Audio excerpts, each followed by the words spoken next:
ऋषि नारद भगवान श्री कृष्ण की दिनचर्या देखने आए हैं। इतनी रानियों में कैसे रहते हैं। और माताजी हमें तो लगता है कि नारद जी तो भगवान के प्रभाव को भली भांति जानते हैं। अरे उनको 16,108 कौन सी बड़ी बात है, वो सारी सृष्टि को चला रहे हैं। पर नारद जी के दिनचर्या देखने का मतलब है कि एक गृहस्थ की दिनचर्या कैसी होना चाहिए, वो बात प्रमाणित और प्रकट हो जाए, इसलिए ऐसी लीला भई। क्या देखा नारद जी ने? कहीं तो भगवान द्वारिका नाथ अग्निहोत्र कर रहे हैं, कहीं संध्या वंदन कर रहे हैं, कहीं ध्यान कर रहे हैं, कहीं यज्ञ कर रहे हैं, कहीं ब्राह्मणों को दान कर रहे हैं, किसी महल में किसी रानी के साथ जो है ब्राह्मणों को भोजन जमा रहे हैं, कहीं बच्चों के साथ हास परिहास कर रहे हैं, बच्चों के साथ खेल रहे हैं, बच्चों के साथ बच्चे बनना पड़ता है? कहीं अपनी पत्नी के साथ में बैठ के मधुर वार्ता कर रहे हैं, कहीं मंत्रियों के साथ गहन मंत्रणा कर रहे हैं, कहीं किसी महल में जाकर देखा कि लोगों की फरियाद सुन रहे हैं, लोग जो अपनी बात लेकर आए हैं उनकी बात को बड़े ध्यान से सुन रहे हैं, कहीं न्याय की गद्दी पे बैठ के न्याय कर रहे हैं। तो 16,108 महलों में अलग अलग दृश्य दिखा। और ये हम सब के लिए बड़ी शिक्षा की बात यह है कि हमारा जीवन, गृहस्थ जीवन कैसा हो, गृहस्थ को नित्य प्रति क्या क्या करना चाहिए। भगवान श्री कृष्ण की दिनचर्या पढ़ लो जो नारद जी ने देखी, बहुत कुछ समझ में आ जाएगा है? गृहस्थ व्यक्ति को नित्य संध्या वंदन, नित्य अग्निहोत्र, देवार्चन, कुछ ना कुछ स्वाध्याय, कुछ दान, ये प्रतिदिन करना चाहिए। जिस दिन अच्छे अध्ययन ना कर पाए पुराणों का, कोई आर्ष ग्रंथों का, तो समझे कि आज हमारा दिन अधूरा रह गया। कोई एक दो काम अच्छे अवश्य करें। और एक बात आपसे कहें कि जब बिस्तर पे सोने जाएं तो आप प्रतिदिन विचार किया करें कि आज मैंने कितने अच्छे काम करे और कितने बुरे काम करे। हम लोग इतने बिजी हो गए कि हमें अपने लिए भी समय नहीं है कि अपने लिए हम सोचें कि हम कर क्या रहे हैं। और सबसे बड़ी कृपा तो मोबाइल की भई है। कब रात को 1:30 बज जाए स्क्रॉल करते करते पता ही ना चले है? एक और देख लें तो धन्य है वो सब बनाने वाले और धन्य है देखने वाले। देखते जाओ। हम तो अभी माताजी एक दिन कथा में कह रहे थे कि भैया एकादशी में अन्न का व्रत तो करते हो, पर कम से कम हफ्ते में एक दिन मोबाइल का व्रत करना प्रारंभ कर दो है? हफ्ते में एक दिन के लिए नियम लेंगे, बोले सवेरे से उठेंगे तब से सोएंगे तब तक ना व्हाट्सएप, ना इंस्टा, ना अमुक, ना तमुक, कुछ नहीं। आप कहेंगे महाराज जी भोजन मत देना, मगर ऐसा मत करना है। कितना भयंकर है ये। अच्छा, एक व्यक्ति, एक संत कह रहे थे, अग्रवाल साहब, एक संत कह रहे थे, बोले उस आदमी को ढूंढो जो ये कह रहा था कि मोबाइल आने से टाइम बचेगा। वो आदमी कौन था जो ये कहता था कि मोबाइल आने से टाइम बचेगा? मोबाइल आने से टाइम बचा कि सारा टाइम खा गया है? अरे सोते समय भैया थोड़ी देर पहले दूर रख दो और थोड़ी देर आत्मचिंतन करो। आज दिन में मैंने कौन कौन से अच्छे काम करे और कौन से बुरे काम करे, मुझसे गलती क्या हुई,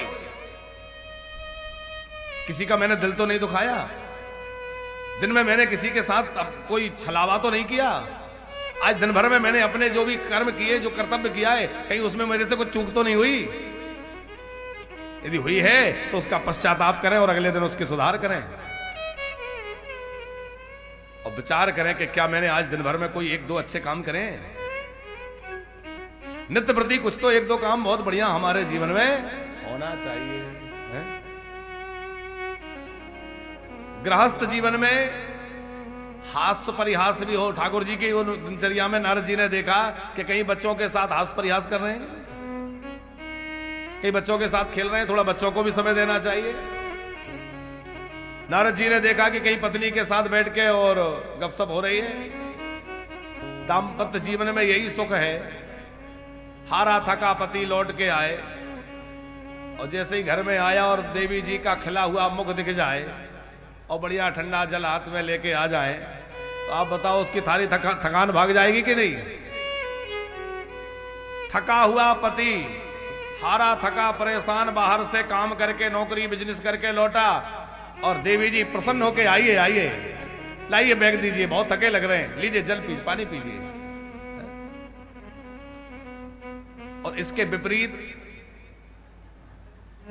हारे थके आ रहे हैं, वहां वैसे ही बॉस ने इतना वजन जो है काम का प्रेशर डाल रखा है, रोज तुम्हें जल्दी जाना होता है, कोई ना कोई रोज बहाना बनाते हो काम निपटा के जाना।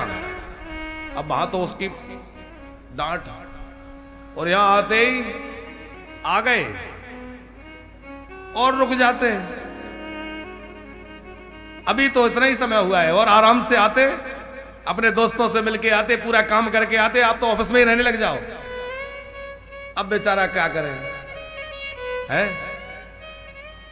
अरे व्यक्ति हारा थका परेशान होके घर में आता है सुकून ढूंढने के लिए कि चलो भैया घर में जाऊंगा तो सुकून मिलेगा, कम से कम माताओं ऐसी कृपा करो कि घर में तो सुकून मिले है।